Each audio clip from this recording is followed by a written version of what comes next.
Congress Bharatiya Janata party की RSS की ए team है। कौन सी टीम है? ए टीम। मैडम कनीज़ फातिमा साहिबा मरहूम कमरुल इस्लाम साहब की अहलिया हैं। वो कोई सियासी पर्सनालिटी नहीं है। अड़ंग का मामला ये साफ तौर पे बताता है कि कितना अंडरस्टैंडिंग है बीजेपी और कांग्रेस के अंदर, कितनी दोस्ती है। आज कौमी इत्तेहाद को तोड़ने के लिए, इसके शिराजा बिखारने के लिए भारतीय जनता पार्टी मुसलसल कोशिश कर रही है। भारतीय जनता पार्टी को, आरएसएस को, वीएचपी को चैलेंज करने वाली अगर कोई ताकत है तो फख्र के साथ हम कहते हैं कि हमारे लीडर एच.डी. कुमार साहब। और इंतखाबी बिगुल के लिए, इलेक्शन के लिए हर सियासी जमात हमेशा तैयार रहना है, तो और हम हमेशा तैयार हैं। मिली इत्तेहाद की भी अहमियत है, क्योंकि हमको जब एक कम्युनल फोर्स को रोकना है तो एक फिक्र रखने वाले एक सेकुलर फोर्स उसको भी हम यूनाइट होना होगा। आज तक तो मुझे महसूस होता है कि कोई दावेदार नहीं है। एक खवातीन कोई मांग रही थी, उसका हक है। ये ताजिर तो कोई अब तक कोई पार्टी में नहीं है, कोई मांग नहीं रहा है, मुझे इसका इल्म नहीं है। नासिर हुसैन उस्ताद अब जब तक जिंदा है, अवाम से दूर रहने का कोई गुंजाइश नहीं है। नासिर हुसैन उस्ताद को जब भी ये महसूस होता है किसी की दावत की भी ज़रूरत नहीं है, ना किसी के डायरेक्शन की ज़रूरत है। गुलबर्गे की सियासत में मुस्लिम चौक को एक खास मुकाम हासिल है। ऐसा समझा जाता है कि मुस्लिम चौक से ही गुलबर्गा की सियासत के फैसले होते हैं। आज जेडीएस का यहाँ पर एक जलसा था, जिसे कहा जा सकता है जेडीएस ने यहाँ से इंतखाबी बुगुल बजा दिया है। अगर से कहा जाए तो बेजाना होगा। एक बड़ा जलसा रखने का एक तरह से इंतखाबी माहौल बनाने की कोशिश की है। हमारे साथ मौजूद हैं जेडीएस के सीनियर लीडर, माइनॉरिटी मोर्चा स्टेट प्रेसिडेंट जनाब नासिर हुसैन उस्ताद। सर, क्या समझा जाए इसे? क्या इंतखाबी बुगुल आपने बजा दिया एक साल पहले?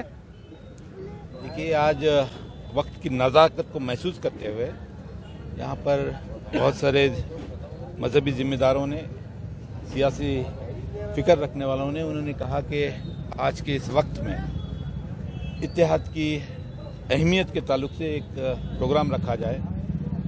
और उसके तहत बहुत सारे शोबे से आज अल्हम्दुलिल्लाह मुझे इस बात को कहने में झिझक नहीं है कि यहाँ पे कोई बड़ा प्रोग्राम ऑर्गेनाइज नहीं गया था। ये वॉलंटरी तौर पर हमारे वर्कर्स और हमारे कैडर्स जिस जोश के साथ यहाँ पर आए हैं, क्योंकि 4 साल के बाद एक सियासी प्रोग्राम जनता सेकुलर का हमारा प्रोग्राम हो रहा था।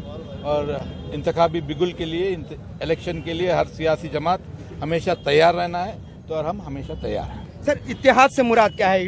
डिफिनेशन दीजिए। इत्तेहाद से किस तरह का इत्तेहाद आप एक्सपेक्ट कर रहे हैं कि इन हालात में अगर से देखा जाए तो इत्तेहाद को डिफाइन कीजिए। मैं आपको 2 चीज़ों का इत्तेहाद बता रहा हूँ। एक इत्तेहाद मिली इत्तेहाद है और एक जो है कौमी इत्तेहाद। आज कौमी इत्तेहाद को तोड़ने के लिए, इसके शिराजा बिखारने के लिए भारतीय जनता पार्टी मुसलसल कोशिश कर रही है। हम इस मुल्क में हिंदू मुस्लिम तमाम मज़हब के लोग भाइयों की तरह रहें, इंशाअल्लाह तक क़यामत तक रहेंगे, वो अलग बात है।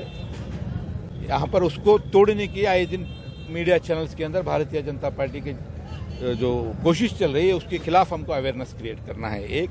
और साथ ही साथ मिली इत्तेहाद की भी अहमियत है, क्योंकि हमको जब एक कम्युनल फोर्स को रोकना है तो एक फिक्र रखने वाले एक सेकुलर फोर्स उसको भी हम यूनाइट होना होगा, इत्तेहाद का मुजाहरा करना हो, जब भी जा करके हम मुकाबला करेंगे।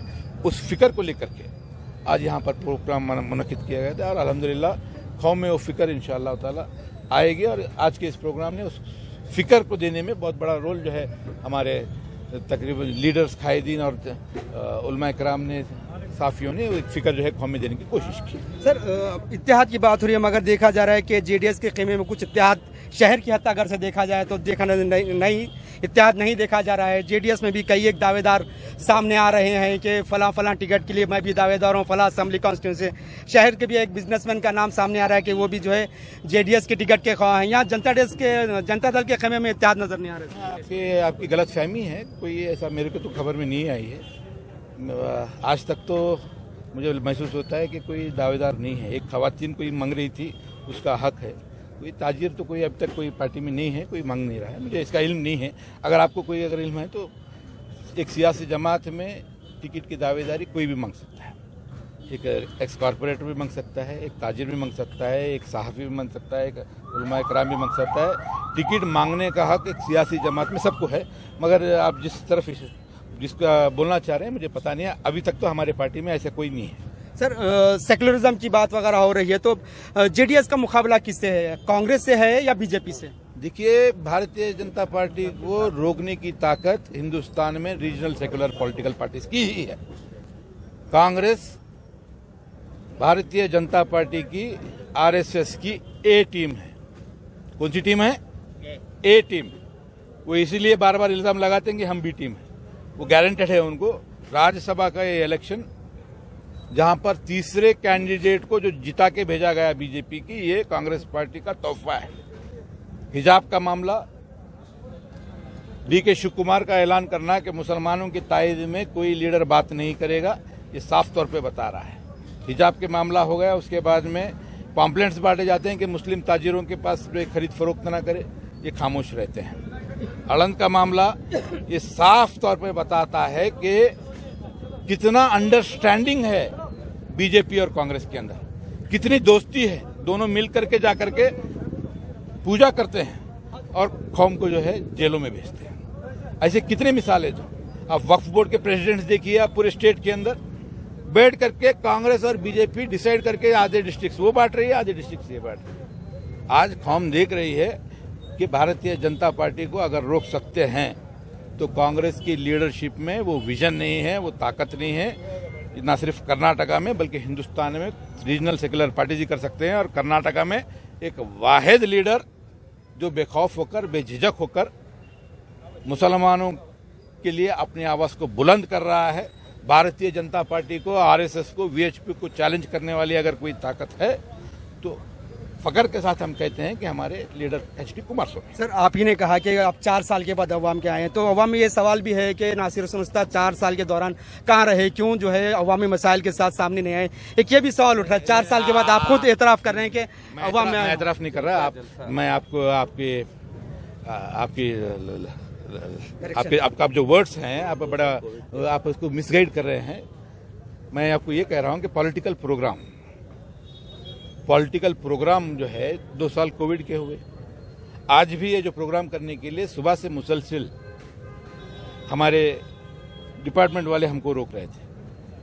इसका मतलब ये नहीं कि मैं आवाम के बीच में नहीं था। आज जितने भी प्रोग्राम्स मेरे हुए हैं वो एहतजाजी प्रोग्राम्स हुए हैं, against the government, against the BJP programs में।